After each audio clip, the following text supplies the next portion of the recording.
भगवान श्री हरि विष्णु ने 9वें अवतार के रूप में बुद्ध के रूप में जन्म लिया था। बुद्धं शरणं गच्छामि, धर्मं शरणं गच्छामि। महात्मा बुद्ध के शरण में स्वयं को समर्पित करने की सीख देता यह कथन संपूर्ण बौद्ध धर्म का मूल सार है। सारे विश्व को प्रेम और शांति की शिक्षा प्रदान करने वाले भगवान बुद्ध स्वयं श्री हरि विष्णु के 9वें अवतार हैं।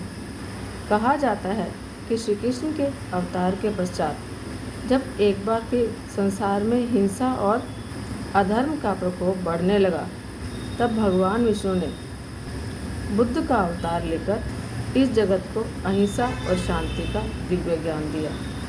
कथा के अनुसार एक समय धरती पर दैत्यों की शक्ति इतनी बढ़ गई कि स्वयं देवताओं को उनसे भय लगने लगा।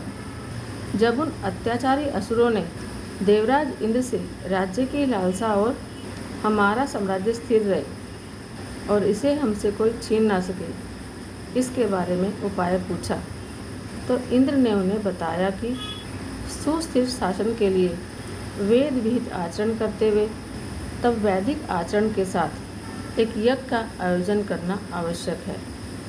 इंद्र की बात मानकर दैत्यों ने महायज्ञ का आयोजन शुरू कर दिया। इसके फलस्वरूप दैत्यों की शक्ति और क्षमता में वृद्धि होने लगी, जो संपूर्ण संसार के लिए बिल्कुल भी मंगलप्रद नहीं थी। असुरों की इन साजिशों को देखते हुए देवतागण चिंतित होकर श्री हरि विष्णु की शरण में पहुँचे और उनसे इसका उपाय बताने के लिए कहा। इसके साथ ही भगवान श्री विष्णु ने बुद्ध का अवतार धारण करते हुए उन दैत्यों की तरफ प्रस्थान किया। उनके एक हाथ में एक मार्जनी थी, जिससे वह मार्ग को बुहारते हुए चलते जा रहे थे। वहीं जैसे ही बुद्ध दैत्यों के पास पहुँचे तो दैत्यों ने सबसे पहले उनके आने का कारण पूछा और तब बुद्ध ने उनको यज्ञ न करने का आदेश दिया, क्योंकि यज्ञ करने से जीव हिंसा होती है। इसके साथ ही यज्ञ की अग्नि में ना जाने कितने निष्पाप प्राणी जलकर भस्म हो जाते हैं। भगवान बुद्ध के दिए उपदेशों से सभी दैत्य बहुत प्रभावित हुए और उन्होंने यज्ञ करना बंद कर दिया, जिससे उनकी शक्तियाँ भी कम होने लगी। और इस मौके का लाभ उठाते हुए देवताओं ने अपना राज्य पुनः प्राप्त कर लिया। पुरानिक ग्रंथों के अनुसार भगवान बुद्ध का जन्म 563 ईस्वी पूर्व के बीच शाक्य गणराज की राजधानी कपिलवस्तु के निकट लुम्बिनी में हुआ। बचपन में गौतम बुद्ध का नाम सिद्धार्थ था, जिनके जन्म के पश्चात उनका लालन पालन महारानी गौतमी ने किया था। सिद्धार्थ के पिता शुद्धोधन इक्ष्वाकु वंश के राजा थे। इसी वंश में मर्यादा पुरुषोत्तम श्री राम ने भी जन्म लिया था, जो विष्णु के 7वें अवतार भी हैं। सिद्धार्थ बचपन से ही बड़े शांति प्रिय बालक थे और एक दिन सहसा इस संसार से विरक्त होकर ब्रह्म तत्व की प्राप्ति हेतु उन्होंने अपना घर परिवार सब त्याग दिया। घूमते घूमते सिद्धार्थ राजगीर पहुँचे और वहाँ उनका साक्षात आलर कलाम से हुआ, जो संन्यास काल में उनके पहले शिक्षक भी बने। कालांतर में जब सिद्धार्थ 35 वर्ष के हुए तो कदाचित एक दिन वह एक पीपल के वृक्ष के नीचे बैठे साधना कर रहे थे।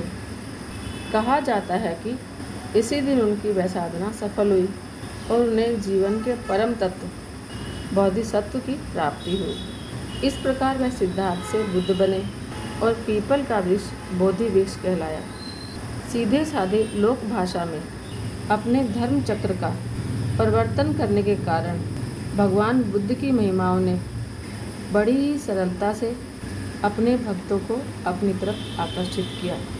जब भगवान धर्म, अहिंसा और शांति की वार्ता करते तो सभी उनसे मंत्रमुग्ध से हो जाते थे।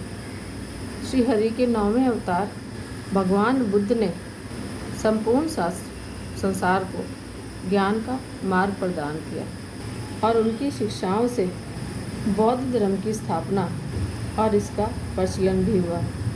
कई प्राचीन और हिंदू धार्मिक ग्रंथों में भी उनके दिखाए मार्गों का वर्णन मिलता है। भगवान बुद्ध ने लोगों को सदैव अहिंसा के मार्ग पर चलने का उपदेश दिया था। उनके उपदेश में लोगों को अपने दुख, उसके कारण और उसके निवारण का अष्टांगिक मार्ग प्राप्त हुआ। इतना ही नहीं, भगवान बुद्ध ने अपने संपूर्ण जीवन काल में गायत्री मंत्र का भी खूब प्रचार और प्रसार किया। इसके अलावा उनके बताए मध्य मार्ग, अंतर्दृष्टि और 4 अध्याय सत्य के परिपालन से मानव जाति का साक्षात जीवन के परम तत्व से हुआ था। जय जय श्री हरि।